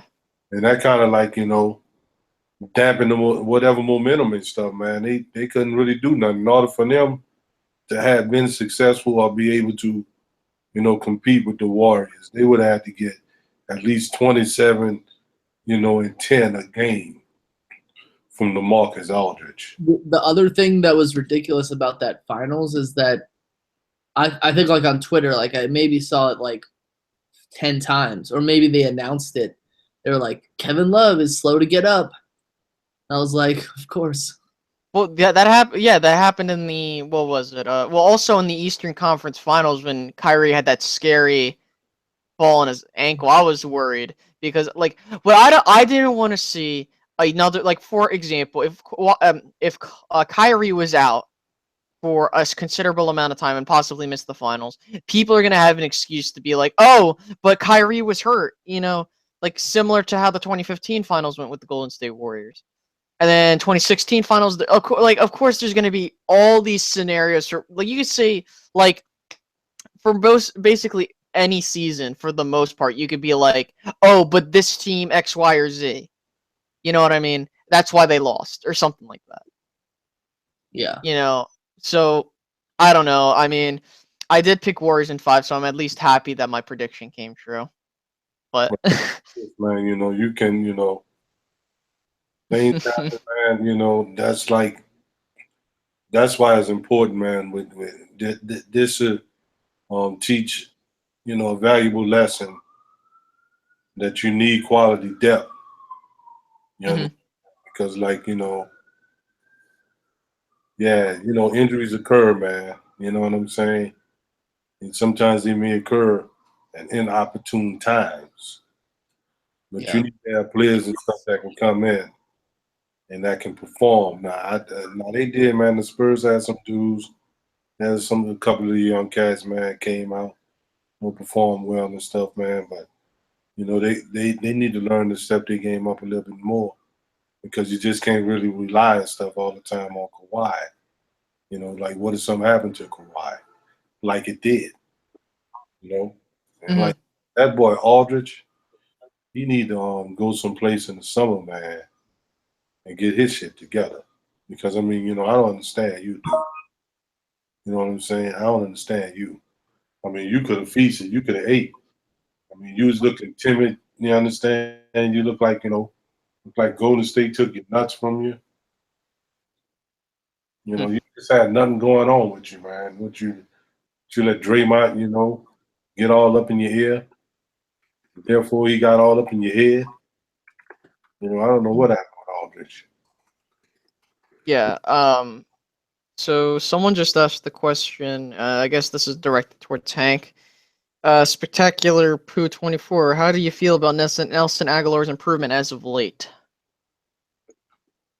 I mean, it could just be like a cock tease, but I take it for whatever it's. I take it for whatever it's going to be. I mean, it's OTAs. I used to be someone who took OTAs and training camp and mini camp and preseason seriously until the 2015 preseason, where I think we destroyed the Colts in their first preseason game. We destroyed the Ravens in the second preseason game, and we destroyed the Packers in the third preseason game. I mean, I look at it as like, I mean, good for him, but it's meaningless if it's just in camps, you know? Yeah, like, for example, like, with the whole Taco Charlton talk about, oh, he's not looking good in camp, it's like, but for all we know, it could be a double-digit sack guy in the season. Like, there's all this, mystery and whatnot, what can happen in the season. I mean... like there have been like talks about I've heard talks about people saying that Carson Wentz struggled in camp. So yeah, same with Dak Prescott. Someone said that he had a rough day at camp and apparently he's bouncing back. It's like that doesn't mean anything. Like the only time should start worrying you if it's the actual season. Yeah. So. I mean maybe like, here's what I'll say right now. If a player plays poorly, if a player plays well in preseason, that isn't always something that's going to translate to the regular season.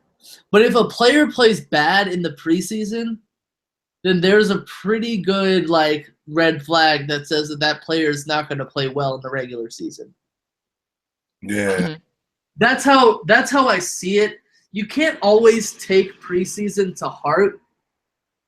But of course, I mean, like last season, Eli Manning didn't have a particularly good preseason, but he ended up playing pretty well in the regular season. So I don't know. But at the same time, Dak Prescott played amazing in the preseason. He played amazing during the regular season. Mm-hmm. But let me tell you something with that preseason stuff, right? Out of a veteran, you know, that's been around for a while, I expect to see them, you know, play well. Mm-hmm. All right. Now, as far as the rookie is concerned, as long as you're not making big mistakes, I'm not going to hold, you know, preseason games against you. But if you're making big-ass mistakes, like, you know, leaving dudes wide open, you know what I'm saying? You're getting your ass kicked every time, you know, in the trenches. Mm-hmm. You know what I'm saying? You know, you're holding on to the football if you're a quarterback too long. You're eyeing, you're staring down your receiver. All those kind of, you know, huge mistakes. Yeah. You know, that's something that's where I get a red flag. At the same time, you definitely have situations like those. But I would say that if you're a rookie, if you were drafted any later than the 5th round, and like if you were drafted 1st round, 2nd round, 3rd round, 4th round, 5th round, I think that regardless you would be safe. You know, you wouldn't get cut during the regular season for that. You know. Well, you know something, man. Let me tell you something, man. Like, you know, you probably won't play. You're probably gonna stick your ass on a practice squad or something like that. You know, yeah. Not if that's how you want to rock. You know, go rock like that. And I'm not saying nothing, you know, is wrong with that. Don't get me wrong. But if I'm a rookie, man, and I'm coming into the league, man, I want to get out there on the field. Exactly. Mm-hmm. You understand? That's what I'm about, man. I want to do whatever I have to do to get out there on that field. Period. You understand? I don't want to be stuck on no damn practice squad. Yeah. That's why teams keep players. If you can play special teams, you have a greater chance of being on a team than if you're not. Yeah, ain't nothing wrong with that, you know. If I got to get it from the dirt like that, I get it from the dirt. Yeah. You know what I'm saying? But, you know, I want to be on the team. Yeah. don't want to be, you know, on the practice squad and all that kind of flim flam in me. The hell with that. Yeah. I just like, I read that stuff and I'm like, I read, oh, this player's struggling in camps. And I think I always remember back to Jason Pierre-Paul, the 2010 mini camps, and how that guy couldn't even that guy was like dead tired. And he ended up turning into like a perennial Pro Bowler. So I just don't take that. I take that stuff with a grain of salt. I mean, granted, you have Dorial Green-Beckham dropping passes, like multiple passes, not like in pretty like horrible like drops as it is. You want me to go on and on about, you know, people they talking about struggled, that's kind of struggled in all, you know, all these preseason games or whatever, but ended up, you know, being good for the Saints. I remember one year do struggle. You understand? Then the season and stuff, I think he got 1,300 yards and rushed for like, you know, 12 touchdowns or something that season. You know, I remember one year, I can go way back. I remember one year, Wayne Martin, he struggled, you know. Then he ended up getting some like 13.5 sacks that season.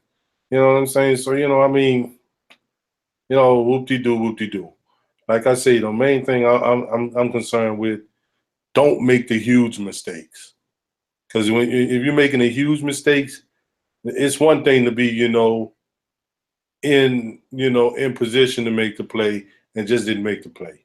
You understand? Mm-hmm. Another thing and stuff to be out of position. You understand? You're not even in the area code the way you need to be. You understand? You blown coverages and all that kind of crap. You understand? As for Nelson Aguilar, if we're gonna play him, if he plays in the slot this year, that'll probably be the best place for him. If he could be a number 4 receiver and not like the number 1 receiver, which he's been over the past 2 seasons, then that's something that I'm happy with. From what I've seen, I mean, Alshon Jeffrey has been making a lot of. Well, you look like you suggesting that he go from being the number 1 receiver to the number 4. No, because he's not better than Jordan. He's not better than Torrey Smith, and he's definitely not better than Alshon Jeffrey. I mean, Alshon Jeffrey has been making one-handed catches like every day. So I think, I mean, last season which just sucked because we didn't have any wide receivers at all. It was just frustrating to me.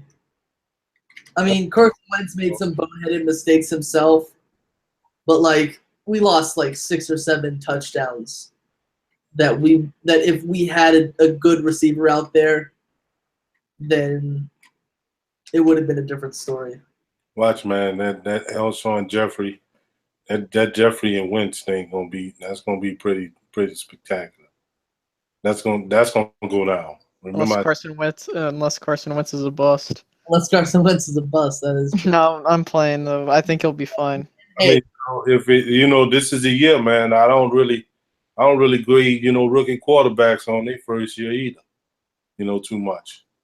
Yeah.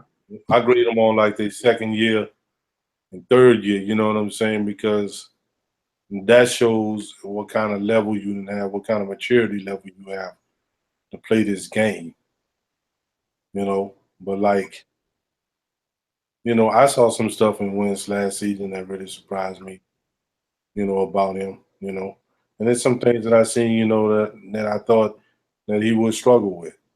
You know what I'm saying? And he did. Yeah. But at times he struggled pretty hard. But the one thing, about him, right, like I said, right, and I think I maybe told this to Eagle Speed, is that he did not look rattled. I didn't see him look rattled. Now I don't look at every Eagles game. You understand? I'm not looking at every Eagles game. So don't think that I am. But in the games that I saw him play in, he didn't look rattled. And that's the one thing that really would alarm me with a rookie quarterback if they look rattled. Like Dak didn't look rattled either. In fact, Dak looked like he'd been in the league, you know, for several years already. Yeah. He looked just that mature to me. Yeah. And I mean, I don't know if because he worked a lot on his footwork. His footwork was garbage last season. Oh, it's horrible. Garbage. And I've heard that he was working out with Tom, the guy who,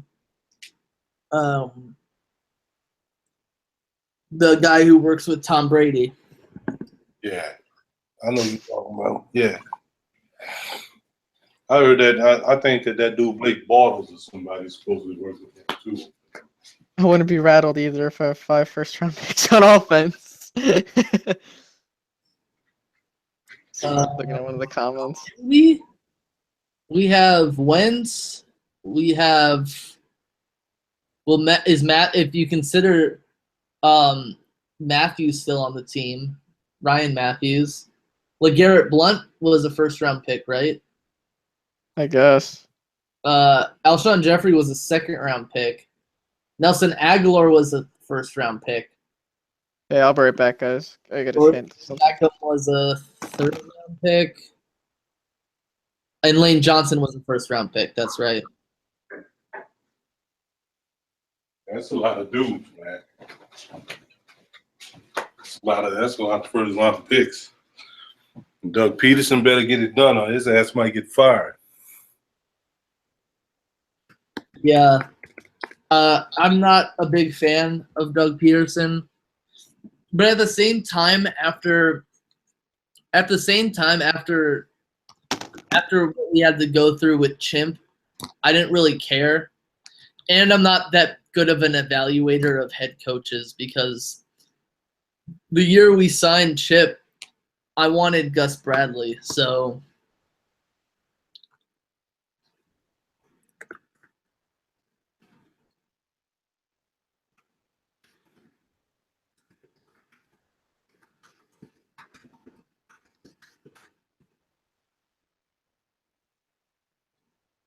oh man, I heard that. That wouldn't have worked out for you either.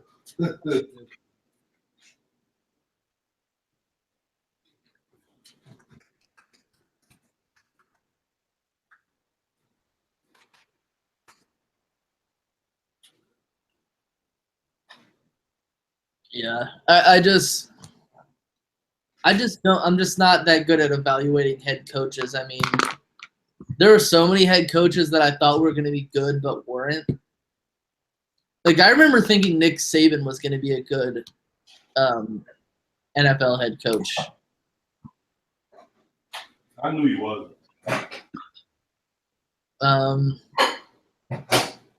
I think I was even scared when Steve Spurrier became the Redskins head coach too. I thought Pete Carroll was going to be an absolutely horrible head coach for the Seattle Seahawks. I didn't think he was going to be a horrible coach, and I didn't think Steve Spurrier was going to be a good head coach in the NFL. Alrighty, I'm back. But what are you guys talking about? No, I think if Saban was to become an NFL coach now, I think he will be a better head coach. Yeah, when he first came in, I just think he wasn't ready at first, because when he started coaching with Miami, I felt like he wasn't ready. Like I tell people this, man, people look at me crazy. But if I'm Bob Stoops, I'm coming to the NFL. Because I always thought Bob Stoops would be a damn good NFL. You think he'll be the coach of the Bears? Man, wherever he go, man, I think he's gonna have success, man. He got the right temperament to be a head coach in the NFL. Not every coach is cut out for that. Yeah. That whole retiring came out of left field. Yeah, it did. Maybe some opportunity or something is lining up for him or something like that. But whenever he wants to be a head coach, man, I think some team need to give him a shot. because I think he's going to be a damn good head coach. Mm-hmm. I really do. I think if he gets a second shot at the NFL, I think he'll do much better.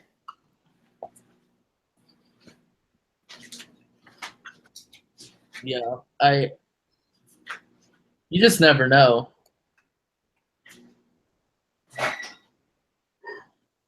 But yeah, I mean. Yeah, who the hell thought, who told your boy Chip Hitler that he Chip Hitler. Tim Hitler.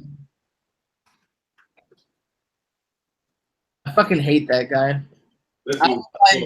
I would like, if I ever saw him like in real life, I think I would come up to him. I wouldn't get physical with him. But I'd ask him why? Why did you and he'd probably walk away because I don't see him as being a confrontational human being. I don't see him as being one of those guys who will talk to somebody who criticizes him. But I just would want to know why, because he had such a chance in the NFL. He had a chance to revolutionize the NFL with an offense that was based around what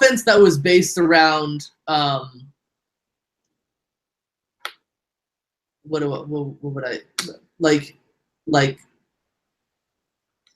an offense that's built around speed and precision. Not speed, but positive situations. If you look at the no huddle offense, you should no huddle when you get a positive play. You shouldn't no huddle if you get a negative play or an incomplete pass. That just makes no sense. Because it's not going to work on the next time. Not to mention, he never really adapted to the point where he was people comment analysts, they didn't even know what they were talking about when they were talking about him, because they were he wants speed, but he also wants tall players. And to a certain extent, those two things are rare when they come together. That doesn't make any sense. You're thinking of tall players, you're thinking of strong players, not necessarily the fastest players. I mean, Randy Moss was pretty fast, and he was really tall, but he's an exception. He's an exception. Most fast receivers are 6'1" to 6'3". If you have height, you'll be fast. The whole quarterback thing was messed up because everyone was he wants a fast quarterback, but he had all the success with a slow quarterback. Mm-hmm. It was, and then whenever you'd be watching a game, they would focus more on the time on the play clock and how much time is going off the play clock instead of what's actually going on in the game. It was just a circus, and you just don't need that. Let me tell you something with his ass, man. His problem is this and that, He had no plan B with that, man. Yeah. When this whole thing went kapooey, it just went kapooey. Mm-hmm. You understand what I'm saying? He had no plan B. You understand? And that goes to show you that he wasn't a great coach, because a great coach can adapt. You understand? And plus, you forgetting one other thing, too, about that little system you got on. Yeah. Is that puts tremendous pressure on the defense. Yeah. See, he ain't even calculate that. Yeah, the defense was consistently overworked. They were overworked in practice. They were consistently on the field for 38 minutes a game on average. Mm-hmm. It puts a lot of pressure on them. And look, I'm not downing the no huddle offense. So many players were able to use the no huddle offense to their advantage. But you shouldn't no huddle. There's no not even college teams don't no huddle or fast-paced no huddle after a sack, you know? Mm-hmm. In like the 2-minute offense. But or even an incomplete pass. It's like pissed me off. And of course the moves that he made in some of his draft picks were very questionable as well. Oh yeah. I mean, that's what really tripped me out about him the most. Did you really need to trade Nick Foles for Sam Bradford and the Rams actually get more for what they paid for than you do? Even though Sam Bradford has a losing record in the NFL. Nick Foles was once a Pro Bowl quarterback. I'm not saying that Nick Foles is amazing. Yeah, he's trash. Nick Foles is like someone that you would like that could train a rookie, you know? But at the end of the day, Nick Foles is worth more in the NFL than Sam Bradford is, in my opinion, at least. Didn't he have that year where he threw, 4 interceptions or something? How they went? Interceptions. How many? 2 and 27 touchdowns. He was on the serious streak. Yeah. I'm not saying that he would ever go back to that, but I think that's a once in a lifetime type thing. We could have done so much with the money we had that we had to pay Sam Bradford. And a lot of people will be like, "Oh, if we didn't have Sam Bradford, we wouldn't have Carson Wentz." Well, you don't actually know that. You know what? I know people can say this about every quarterback to some extent, but Sam Bradford is soft as hell. He's softer than that marshmallows. Well, the funny thing is, he hasn't missed he's missed 2 games over the past 2 seasons. Yeah, man. He's like a game manager quarterback. He's not gonna win you big games, but he's not gonna lose. He's not gonna be the reason why you lose. You know? Yeah, he is. I mean, his lack of ability might make you lose, but yeah. But otherwise, it's like he's a wealthy man, though. Oh yeah, definitely. He is. He was the final guy to get that big money. So much money. But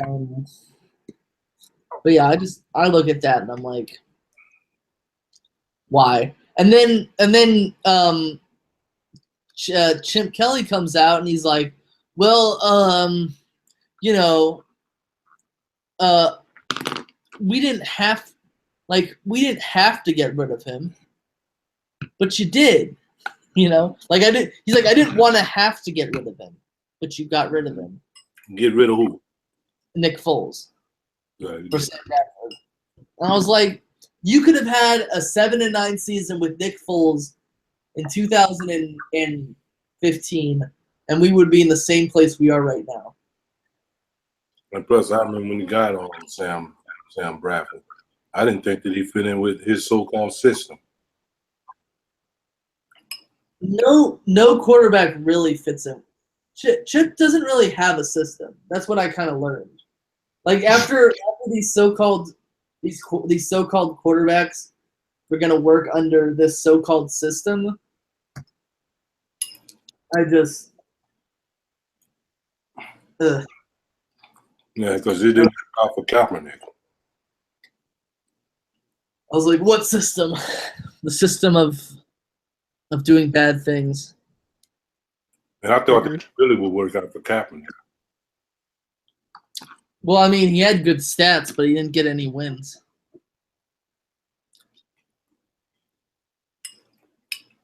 He wasn't blown away by his performance either. Yeah. In that system. Yeah. I mean, again, like the system isn't geared towards any particular. It's not even really a system. It's just like it's like a pseudo system just to pretend that it's actually a system, but it's not. It's like a system that will get your defense tired if they're on the field too long. And I remember when he got hired, they were like, "Oh, his strategy is to make sure that the offense gets more plays, more drives." And I was like, I can kind of see why they said that. no, but I was like, if the system works, it would. If you get more drives, then the other team is also gonna get more drives. You know. I mean, that's definitely what happened. What, like, yeah, when he was coach. Like, I remember the one game with the Cowboys and the Eagles when the Cowboys came into Philly, and they literally, yeah, sure, they blew a 21-point lead at the first part, but they ended up winning the game. You know, in the long run. You know why? Because they ran the ball and they took time off the clock. So I mean. Who, Chip Kelly? Yeah, Chip Kelly. I'm just reading the I remember that game because we scored like three consecutive touchdowns. I remember that game because even the Cowboys, like the media crew for their website, was like, "Don't be surprised if the Cowboys have an onside kick on the opening." Alright, I'm back. Well, I will came up and eat a whole Carolina. Oh, I've eaten a Carolina Reaper pepper. I have. Not fun. I don't want to thank you. I don't want to see you in that much pain. but like I remember the Dallas Cowboys like website media guys, they're like podcast people. They came out and they were like, "Don't be surprised if Dallas onside kicks it on their opening kickoff," and lo and behold, that's exactly what happened. I mean, it wasn't like a real onside kick; it was like a pooch kick, but Josh Huff like didn't field it, so it was like really bad. I mean, it wasn't like a real onside kick; it was. That's crazy, man. Yeah. So I think we should wrap it up because I need to take my dog out on a walk. But I'm gonna. He left. Oh, we get 6 followers. All right. They now want to show up. Yeah. Yeah. But so I don't think we're gonna have the podcast on Sunday because it's Father's Day. But yeah, we'll definitely have one on probably like next Monday. Okay, I know. Weren't we supposed to have like a special guest on? No. What was it? Meet the Mets. Yeah, but I don't think we can do it. Okay, because I think our schedule is starting to, you know. We'll do it next week. All right. Because I know, like, you told me he was supposed to, you know. Yeah, he was supposed to, but then I think he's going on a trip. Okay. I just want to make sure. Yeah. But hope everyone enjoyed. All the 6 people that joined at the very end. I'm so sorry. Yeah, I'm so sorry. It's okay. Should have joined earlier, assholes. No, I'm just kidding. All right. Yeah, I'm gonna go take my dog out on a walk before he pees in my house. But I'll talk to you. Yeah. All right. Talk to you later. See ya.